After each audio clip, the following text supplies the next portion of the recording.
On today's episode, a lot of Canadians want to do more than just tax the unvaccinated. We'll look at the different options that are on the table. And in Ottawa, a lady becomes a symbol of the times. This is Penhold Talk Radio.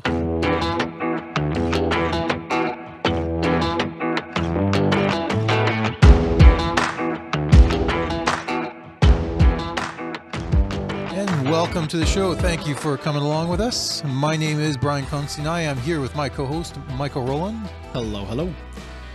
So last week, we looked at an article out of Quebec and their plan to tax the unvaccinated. And it didn't take long for a lot of reaction to come in about that. Not to us, of course. We're just two guys in Penhold. Not a lot of reaction to us, but to Quebec's plan to tax the unvaccinated. And a lot of people, and at least a lot of opinion pieces and politicians were pretty quick, I think, to generally be opposed to the idea of taxing the unvaccinated. But during this last week, another article has come out that seems to reveal Canadians perhaps are a lot more comfortable than perhaps the politicians are when it comes to punishing the unvaccinated. There's a lot of options on the table, and so we'll look at some of the what this recent poll indicates, and really is question whether or not this is a healthy sign for society that there's so many Canadians comfortable with some of these things. But I want to first start with an article from the National Post by Tristan Hopper, and it's titled "How COVID-19 Made Canada Comfortable with Marginalizing 3.7 Million People." And the idea here is that Canadian population, there's about 90% are vaccinated. And so, 90.57 of Canadians 12 or older are vaccinated, or either fully or partially vaccinated. So that's about 10% left that are not, that have not received any vaccination. And so that's roughly 3.7 million people. Now, those 3.7 million people, as we are probably quite familiar with, have been excised from society in large degree. Yeah. And last week, we kind of mentioned a couple of things, restaurants and movie theaters. But this article, I think, lays out, at least it's the starting of the article, lays out, this is a serious, there's serious restrictions on it. If you have, to this point, refused to get the COVID-19 vaccination for whatever reason, doesn't matter. It doesn't matter if you've got COVID and recovered from it. Yeah. This is just if you have not gotten the shot, that you are, and the article kind of begins this way: if you are an adult Canadian who has not received a dose of COVID-19 vaccine, you are barred from virtually all forms of government employment. By federal mandate, hundreds of unvaccinated police officers, healthcare workers, bus drivers, firefighters were placed on unpaid leave just before Christmas and were explicitly barred from collecting employment insurance. I'll also throw in there military as well as part of this group. So if you want to fight for our country, sorry, you can't unless you get vaccinated. Yeah. Yeah. And this is also ignoring any private industries or businesses that are doing this as well. Yes. So there's a large portion of society that's saying you cannot work if you don't have the vaccination. Yeah. And if you do get fired or can't, or you're laid off from your job because you won't get vaccinated, forget about employment insurance. Yeah. So all that money that you've been forking over every paycheck, you won't be getting it. Yeah. Because you won't go along with the vaccination. You don't get to be a part of that program. Yep. And the article continues, you have been shut out from whole realms of civil society. You can't board a commercial flight or a passenger train. In most provinces, you're not allowed inside restaurants, gyms, movie theaters, or swimming pools. In Quebec, you just got banned from government liquor stores. I'll also include cannabis. Yep. And then further it goes on here. And through it all, you've attracted a level of public scorn that in normal times would be typically reserved only for terrorists and violent criminals. Prime Minister Justin Trudeau called you a racist and misogynist in a September TV interview. And then Quebec Premier Francois Legault pointed out called you a burden on the healthcare system deserving of punishment. And all that, I think, is true. like there's nothing here that's exaggerated. This is just a factual laying out of where we are now. So if you are unvaccinated, if you're part of that 10%, you are not welcome in society, either in a technical sense or even in kind of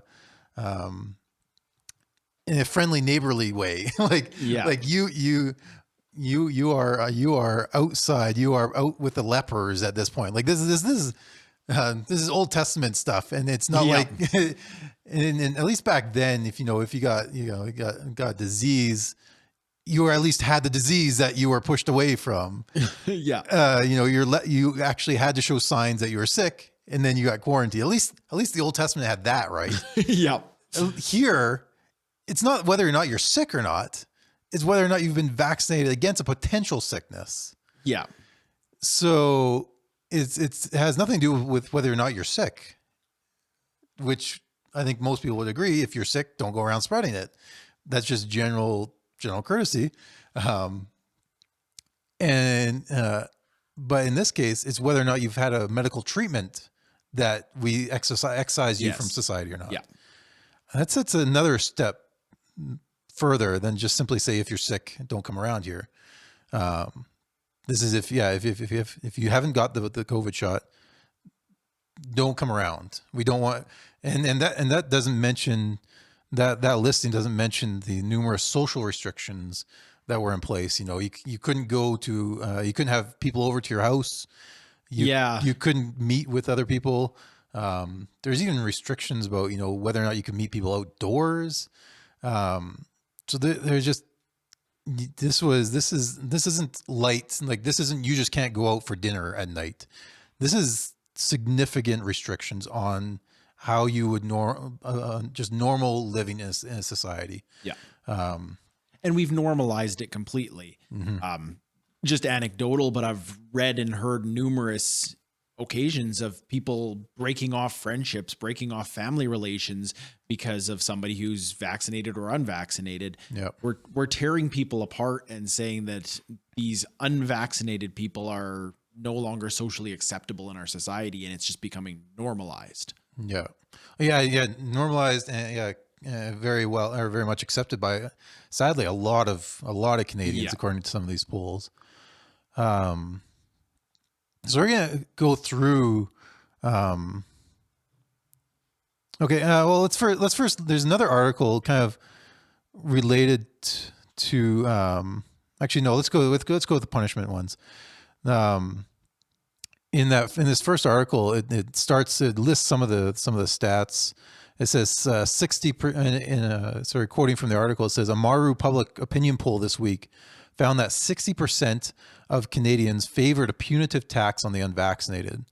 And then in November, just as the first unvaccinated Canadians began to lose their jobs, and this is related more to kind of the government mandates. Yeah. An Angus Reid Institute poll found that 70% of the country was glad to see them go. So just think about that. 70% of the Canadians, so almost 3 in 4 Canadians, were happy that someone lost their job because they didn't get the vaccine. And we're talking about a large number of people and ignoring the reason they chose not to get it. It could be a whole variety of reasons. This is not not saying it's okay for a very small subset, but you're talking, like we said in this first portion, you're talking about ostracizing 3.7 million Canadians. This is a huge portion, and we're just saying, good for them. Let them suffer. Yeah. Yeah. I don't know about you, but losing a job, that's not a small thing. This isn't I can't go to the movie theater on Friday nights. This is I can't feed my family. Yeah. Like, this is significant. And it's just, I've just found it's depressing that there's so many Canadians that would be satisfied with that. Yeah. And yeah, it's very concerning when you think about, there will be a time when this is at least in an endemic stage. Yeah. You know, this is probably something we're going to live with. This is as Omicron is coming through, is looking more and more flu-like, in its symptoms and its severity.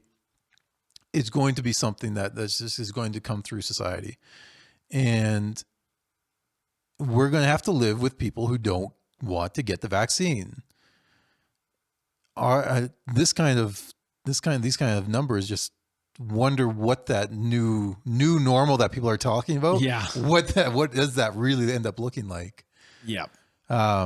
So over in another article, in the National Post, it says just the headline, it says more than 1 in 4 Canadians support jail time for the unvaccinated pull fines.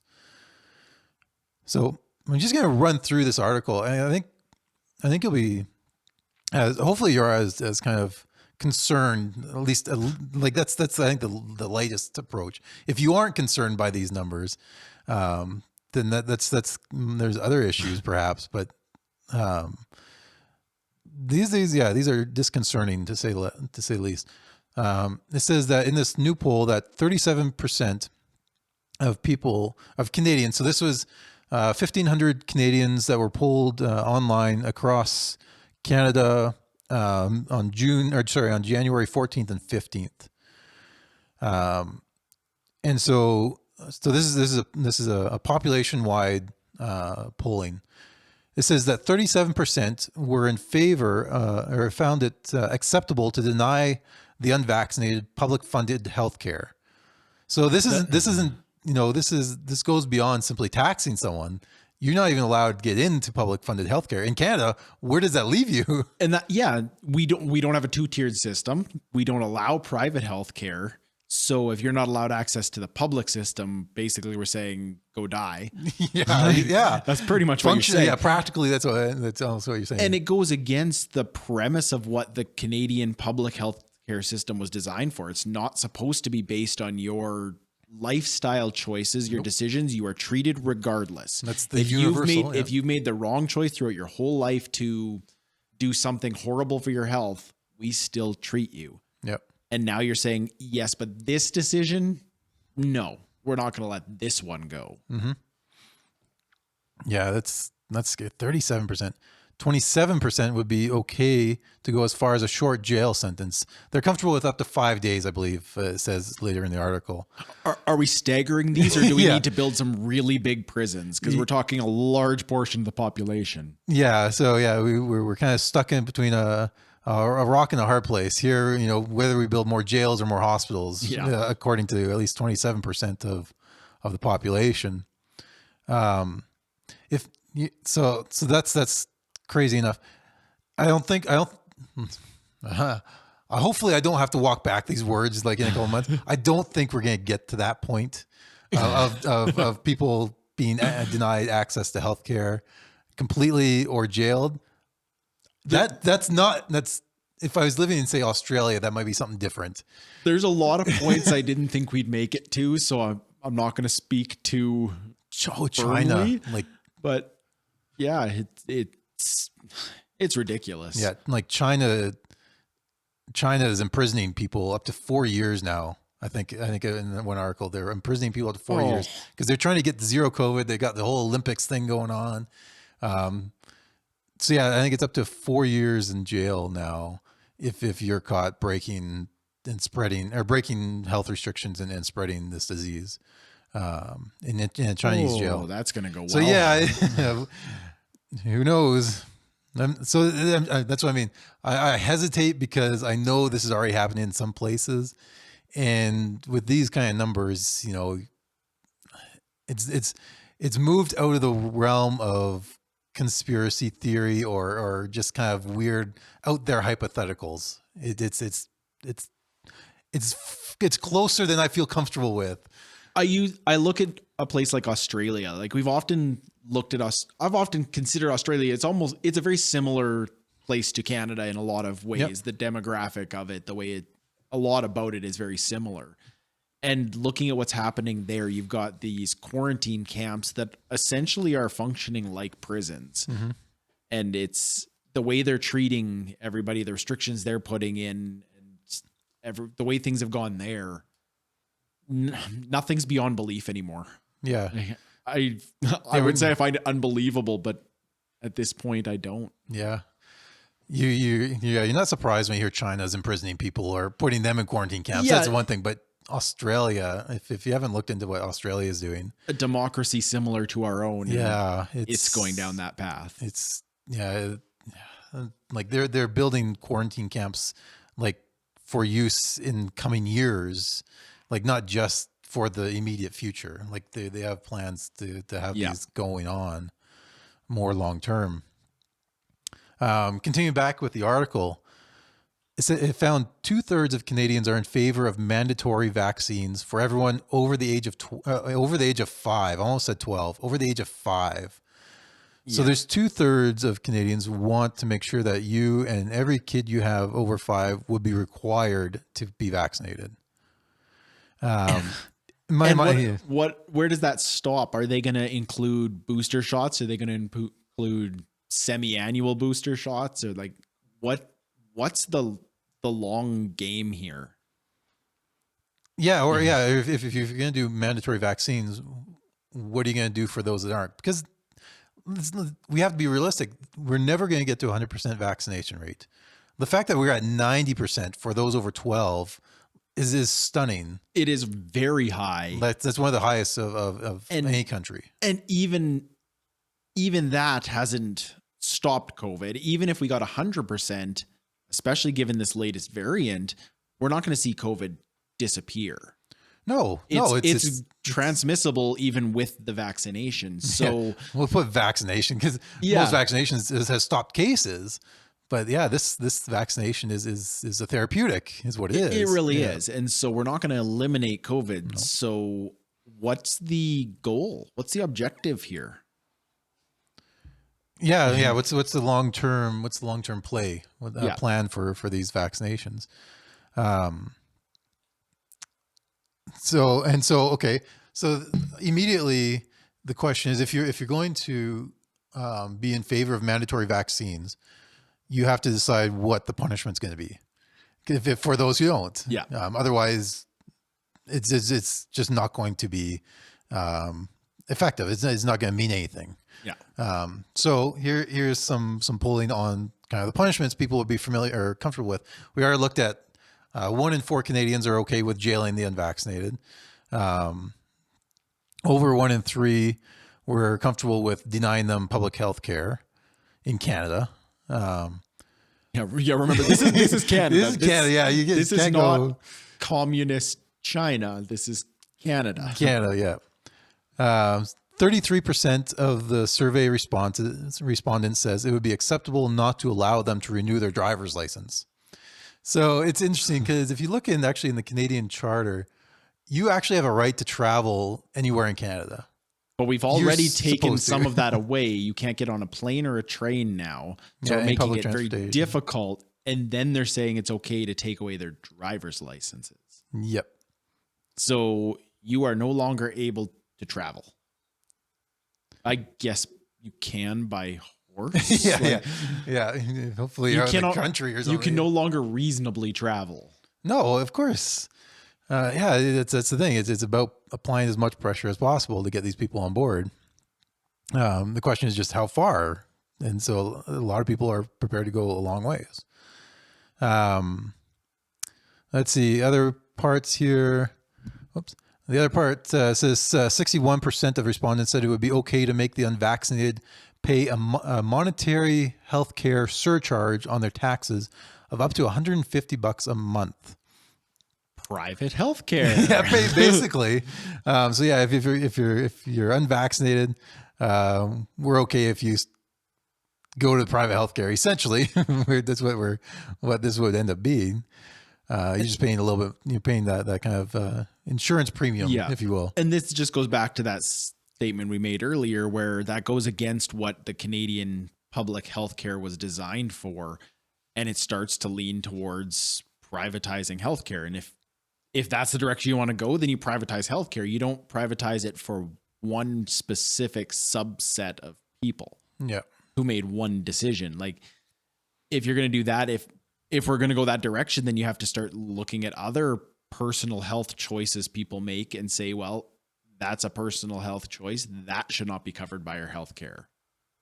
And then where does it end? Mm-hmm. Then you're down to private healthcare, because almost not all, but a large portion of our healthcare issues are based around personal decisions.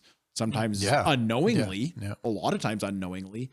A lot of people die of cancers that were caused by things that they didn't realize would eventually cause them cancer, but that was a personal choice. So where does this end? There seems to be an inconsistency, I think, with a lot of these arguments regarding punishment towards the unvaccinated when there's so many other diseases that are just equally the result of personal choices, and not just uncontrolled circumstances. Mm-hmm. This one just gets specially singled out because it's the one that's considered the most pressing to the overall healthcare system. If the healthcare system could sustain itself through this, then I don't think that you would see these numbers. Hopefully not, but it does. We'll get to kind of maybe point out the bigger elements underneath some of these, but it reflects that the Canadian, the healthcare system really needs to be more prepared for these kind of circumstances, or at least flexible enough to accommodate this. We've certainly, through COVID, we've revealed a lot of the issues in our healthcare system. That's not to say that it should have been perfectly equipped to handle a pandemic, but we've certainly revealed the weaknesses we already had. Yeah, and these numbers are revealing some just concerning societal inclinations, I guess. Yeah, that a lot of people have.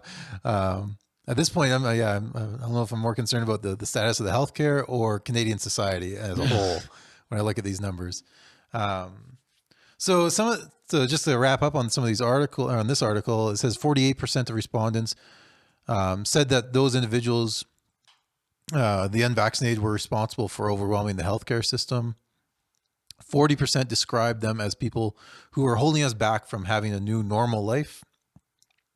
And then another 36% said they were misguided conspiracy theorists and were endangering society. That's an alarming number. Say a third of respondents are just grouping everybody who doesn't have the vaccine in with a very small subset of people that are extreme conspiracy theorists. Like, you do have people out there that there's all sorts of conspiracies, like the way back early vaccine talk of microchipping us through the vaccines. Like, you'll have some of those people out there. Yeah. But that's not the whole group. We've got a third of respondents in this just grouping everybody together in with that. Yeah, I think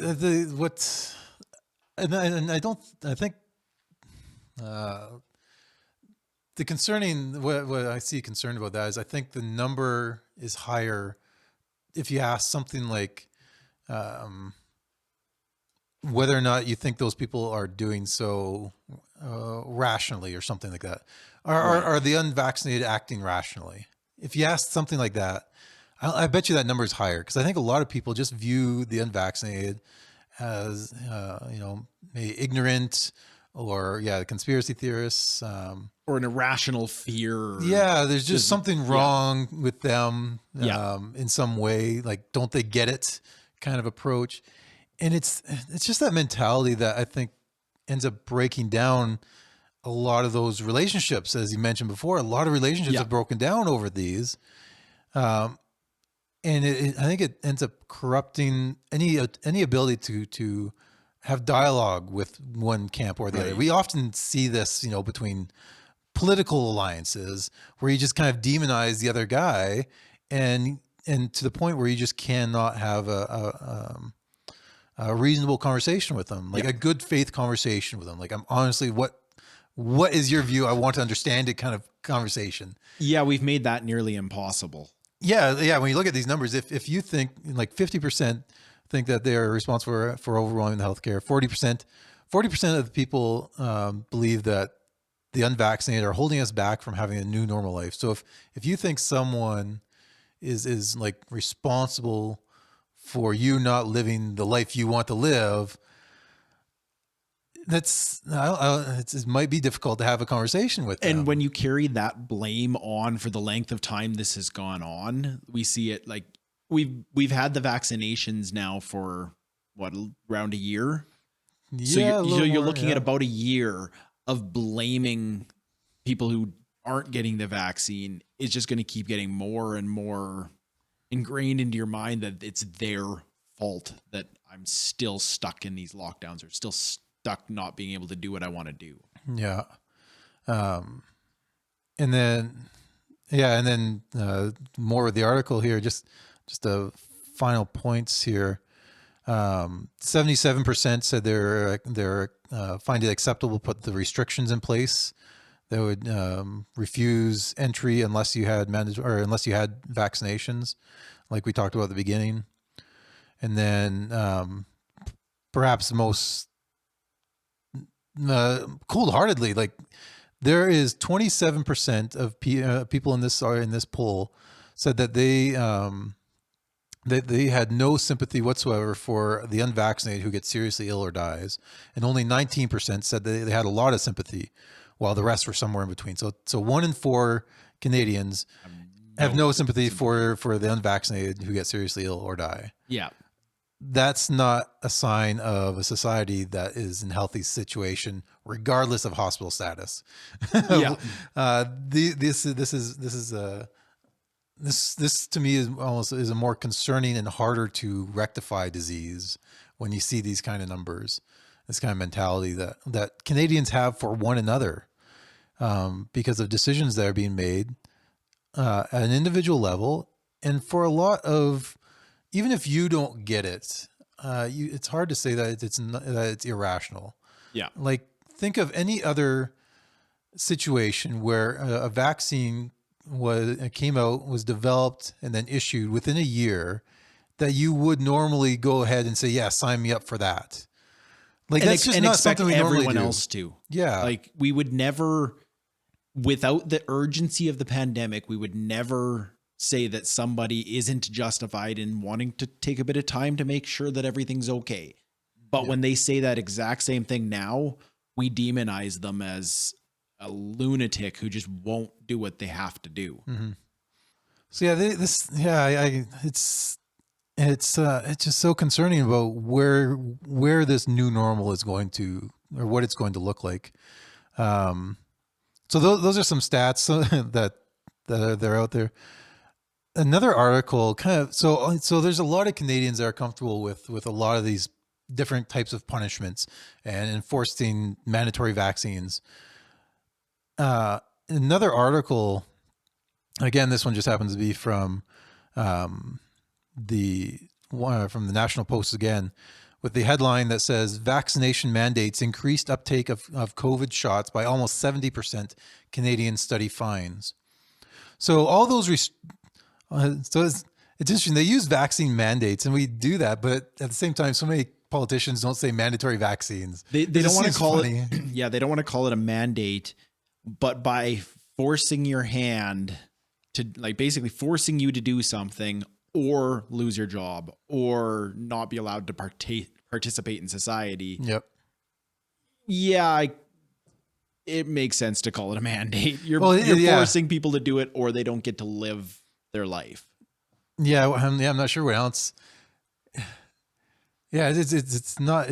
Yeah, it's whatever term. I understand politicians not wanting to use that term, but it's hard to get away about saying that these are mandatory or not when you have restrictions that are so consequential to someone's ability to just provide for their daily needs. Yeah. To say it's anything but that, you preserve their choice, so to speak, but what is like you make the alternative so unpalatable, so unlivable that it's practically not a choice. It is required. And so the study finds that a lot more people got shots when these mandates and restrictions came on board, and even just the mention of restrictions saw uptakes, and the media has been quick to point this out, that whenever a restriction's gone in place, you might get a little bit of public pushback on that. Why can't I go to the restaurant, or why do I have to wear masks, particularly early on?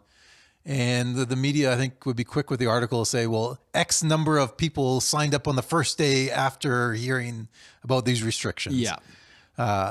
So this study is basically kind of quantifying that that phenomenon that we saw throughout it. It says the article mentions that the mere announcement of vaccine mandates last fall led to an average 66% surge in new first dose vaccinations in Canadian provinces, concluded the research from Simon Fraser University economists. And then it says, by contrast, the paper noted offering people financial rewards for getting immunized did not seem to have much of an impact. And so the stick here was more powerful than the carrot, it would seem. Yeah. And I find this whole mindset, like the way the media and government groups like to brag about how it increased the uptick in vaccinations, I find that unsettling, because basically what they're saying is we were able to force a lot of people to do what we want. Yeah. Because if the people were unwilling prior and you threatened to take their job away and then they got it, it's not something to be proud of. No, of course it is, though. It is. He got vaccinated. It's proving that you are a capable dictator. You are controlling their life by making threats. Yeah, but it's still their choice, you understand? Sure. Yeah, sure. right? You keep calling it that. And I know. I completely get it. Yeah, it's like, congratulations, you found the pressure point by which now I will do what I don't want to do. Yeah, exactly. Like the saying that the mandates or the restrictions were more effective than the financial incentives, of course, because you're looking at a very, very small incentive, like Alberta here did the $100 prepaid debit card. Thank you, by the way. Yeah. I appreciate $100. I appreciate a little bit of my taxes back. That's not going to be nearly as significant as taking away my entire income. That's right. Yeah. For good. Yeah. Like, that's not a one time I lose that much. That's I lose it forever. Or I get $100 reward. Which one's going to be more motivating? I'm glad they found a study to figure this one out. Yeah, it's kind of an obvious point. Yeah, so any authoritarian looking at this study is going to go, yeah, of course, we already knew all this. Like this is why we do what we do. It's very effective. All we got to do is find a certain pressure point, and you will decide, you'll choose to go in a certain direction. Like, this is not surprising. Parents do this with kids all the time. Yeah. We'll easily manipulate our children into choosing what we want them to choose. That's right. And yet, I think a lot of politicians are kind of proud of brag that, when we threatened to say you couldn't go to the theater, or threatened to say that you couldn't visit your family in Christmas, or you might lose your job at the hospital. What in the world? How did more people got vaccinated? Like, what a shock! People actually value hanging out with their family. They value their job to support their family. Like, surprise. The question is, though, is that the direction that we should have gone? Is that really the kind of society we want? Yeah, take the pandemic out of the equation and just look at any other occasion in society where there's a good thing that you want people to do, would we be okay with a government that does or takes these measures to accomplish that thing? Yeah. No matter how good the thing might be, is that the direction we want to go? Yeah, and I think we talked about, I think it was last week too. Once you've given up that, once you told the government you're comfortable with this, with these kind of restrictions, Pulling it back. and we looked at the stats. A lot of people are comfortable with this. Yep. What other crisis is going to require this, or at least some form of this? And we, Saskatchewan just putting in. We talk about the smoke detectors, like for health reasons. I think you're going to see climate change be the next health crisis that's going to be requiring certain restrictions or mandates for certain things. But yeah, I think the government has learned that if there is a crisis and you can convince people that it's significant enough, we've now said, okay, yes, we accept that the government is justified in mandating serious restrictions on our freedoms. Yeah. And that is something we need to be very careful about. It's a path down which other countries have gone, and I don't think we necessarily like the destination. But it's something I think we need to be mindful of. Remember, we have surface level things going on where the restrictions might be, we would say those, we could call those kind of surface level, but those are being placed upon certain foundational truths. Like, we are okay with the government superseding our freedoms in certain circumstances. Now the question, well, who gets to determine those circumstances? How big of a problem does that have to be? Yeah. That's something that we have to be very diligent of going forward. I think when we see how far government has gone, as we've looked at different articles throughout these last few weeks, government is more than willing to push this as far as possible, push their power and influence as far as they want, and again, under the premise that they're doing this for the common good. Yeah. But it does need to be something we keep an eye on, if nothing else, and push back in many cases. So when we look at all those different stats, even if you find yourself agreeing with mandatory vaccines,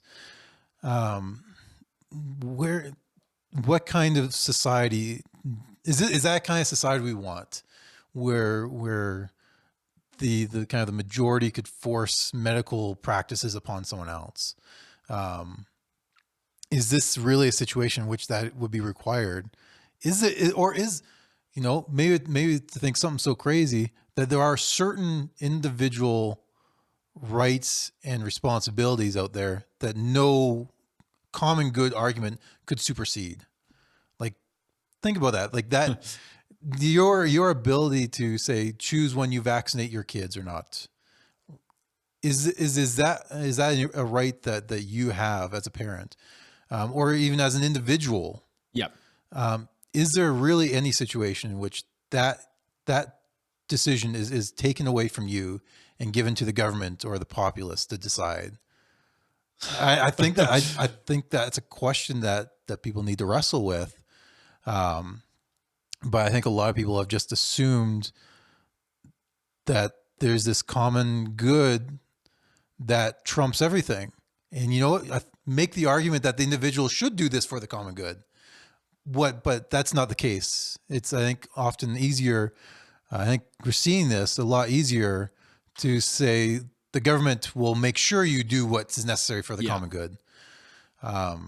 So yeah, there's always that kind of that I think that there's a dichotomy that we need to be aware of, that something can be good, but you can't force someone to do that. Yeah. Or a government shouldn't be able to force someone to do that. And I think that's where, I don't know if that's a distinction a lot of people make nowadays, especially in Canada, where we always have been kind of in favor of heavy-handed government approach to things. Um, but yes, COVID is still out there. It's still a thing. It's still real. But some of this thinking, some of this mentality that these polls reveal, I think are symptomatic as well of other diseases, viruses, thinking that perhaps will have longer term consequences if we aren't careful about it. Yeah. All right. We'll have all these articles linked up to the website, pinholetalkradio.ca, for you to browse through. As always, feel free to leave a comment. Let us know what you're thinking. Now on to the final story, and this is really, really symbolic of, I think, of our society as a whole. And again, this is me being cynical, but I think defensively cynical. So I'm sure you've come across this story as well. In Ottawa last week or earlier this week, there was a yellow car. I don't see what kind of make and model it was, but anyways, a driver was taking a cruise down the Rideau River, and it's not like they're cruising on the road alongside the river. Right on the river. They were booking it down the river. Yeah, I saw somebody did the calculations, and apparently it was somewhere in the range of about 140 kilometers an hour. So more than highway speed.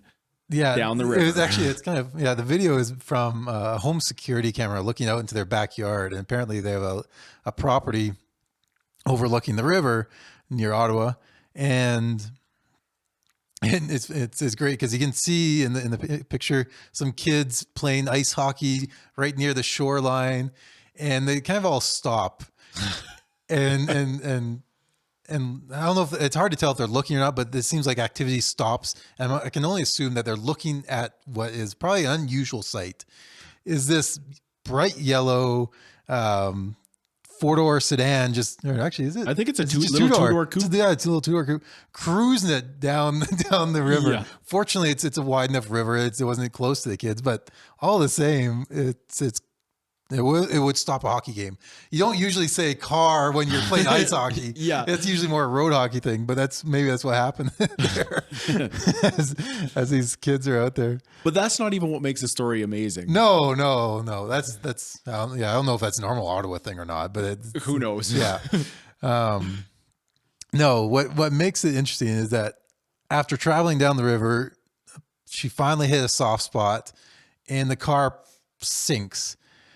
And the moment that captures the scene is taken from a video, I think, of someone filming this incident.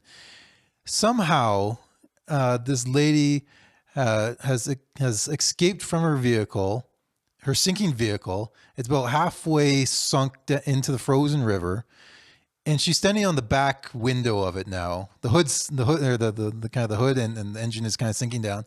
She's on the back end of it, and she's posing for a selfie. Yep. And with not even the slightest look of concern. No, that's the thing. She almost looks proud of it. Like, look what I just did. Yeah, this isn't like I'm taking pictures for insurance reasons kind of thing. No, definitely not. Or there's no flagging, help, save me kind of approach.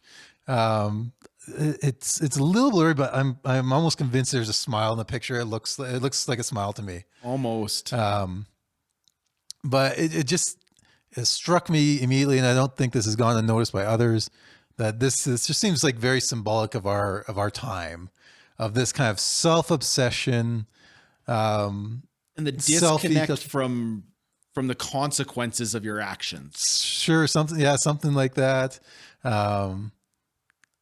Even when she's rescued by people or people end up throwing or kind of tying a kayak and sliding it out to her, she gets on and comes off and looks none the concerned. Like, she didn't feel like she was in a, you'd never know that she just got rescued from a car sinking in the river.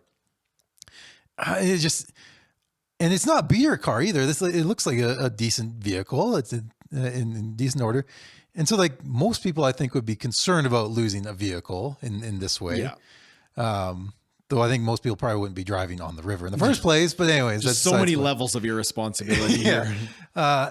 It just just the image of her on a nice car, taking a selfie, smiling. It just seems so symbolic of society. We're smiling as we sink down into this kind of cultural morass, and we kind of looked at, I think, some of that things that we're sinking into with some of those poll numbers. It just seems like it's slowly driving down, and we're just smiling away. I don't know. Like I said, I'm being more cynical here than perhaps is warranted, but I don't think I'm being that extreme. So I think she's being charged with at least a couple different, at least one count of dangerous operation of a motor vehicle, which is kind of funny. The way she's acting, I'm not sure if there isn't more going on to this story that might come out. Like she's standing on the back of the car, and it doesn't even look like she's wet. So I don't even know how she got out of the car and didn't get wet from there. It's hard to tell, but it's so bizarre. It looks like she has her bag with her and everything.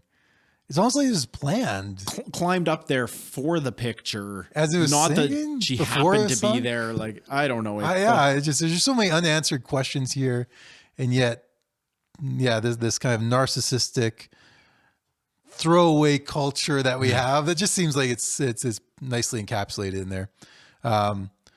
Though again, to kind of break from the more depressing view, there were a lot of people around the edges that did actually value her life and helped her out. And so in the end, it looks like easily rescued.